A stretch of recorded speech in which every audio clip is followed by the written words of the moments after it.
En la primera parte de este análisis se exploró el contexto político y filosófico del cual brotaron los primeros pilares del socialismo. Habiendo examinado el socialismo premarxista, podemos dar el siguiente paso y comprender cómo este evolucionó hasta nuestros días.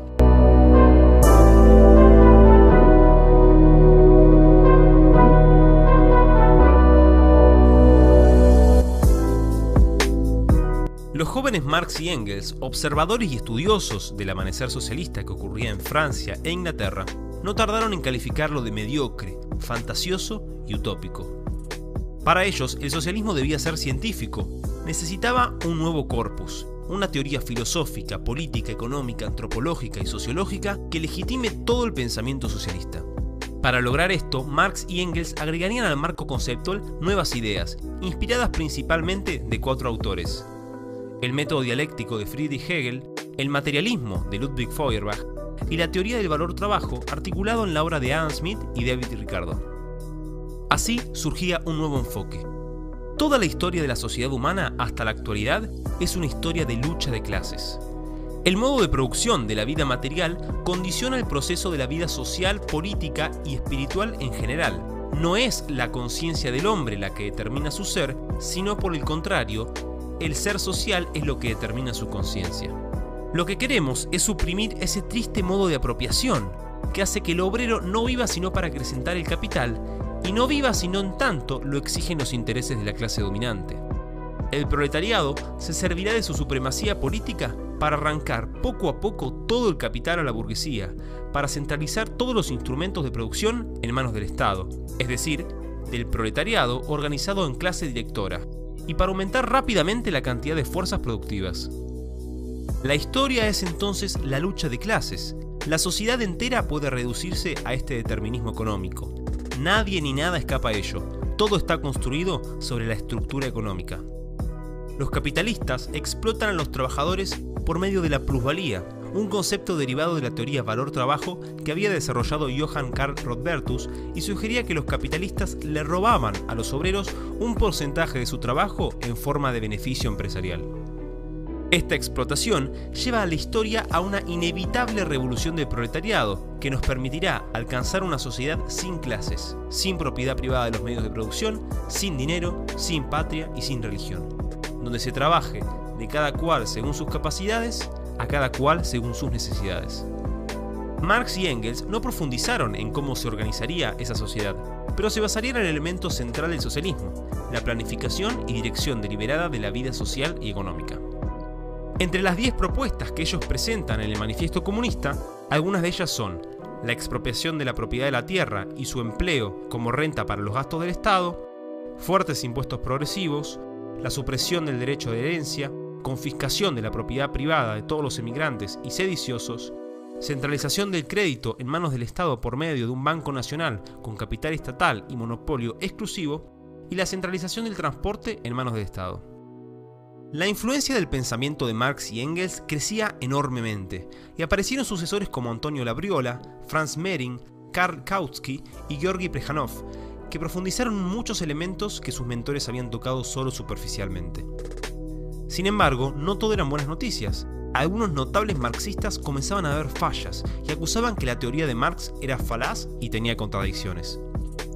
Ellos notaban que la catástrofe del capitalismo y la progresiva pauperización de los trabajadores que Marx había predicho era exactamente lo opuesto a lo que estaba ocurriendo, por lo que no había otra opción que replantearse todo. Cuando Engels fallece, nace el revisionismo marxista, encabezado principalmente por Edward Bernstein. Estos criticaron fuertemente el determinismo económico e histórico que veían como un dogma ilógico, la reducción de los problemas a la lucha de clase y la idea de la revolución para alcanzar el socialismo. Marxistas y no marxistas comenzaron a dirigir sus críticas a ciertas bases erróneas de las cuales Marx había erguido todo su análisis.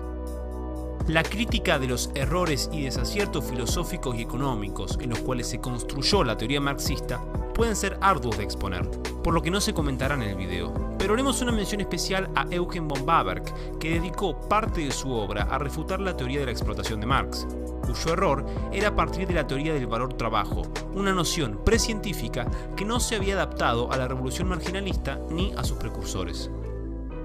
De esta manera, una porción de marxistas se desvincula de la ortodoxia y nacen desde el revisionismo nuevos ideales, como el socialismo democrático y la socialdemocracia. Estos grupos reclamarían medidas que introduzcan derechos laborales, sindicales, servicios públicos, políticas igualitarias y una fuerte intervención del Estado en la economía. Pero frente a la tibieza reformista y gradualista de Bernstein y el revisionismo, aparecerían desde este debate otras corrientes más radicales. Por un lado, surge la figura de Vladimir Lenin. Lenin no solo extiende la obra de Marx, sino que también responde hacia las críticas de los revisionistas. Para Lenin, el problema es que la revolución no se debe esperar, se debe hacer. Lenin abre una nueva corriente de ideas que luego de su muerte fue denominada como leninismo o marxismo-leninismo, y en la que también se encuentra el trotskismo, el estalinismo, el maoísmo, el guevarismo y varias más.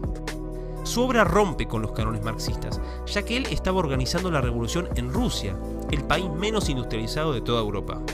Según la ortodoxia marxista, la revolución ocurriría primero en los países más industrializados, como Inglaterra, Francia o Alemania, y a mano de obreros, no de campesinos.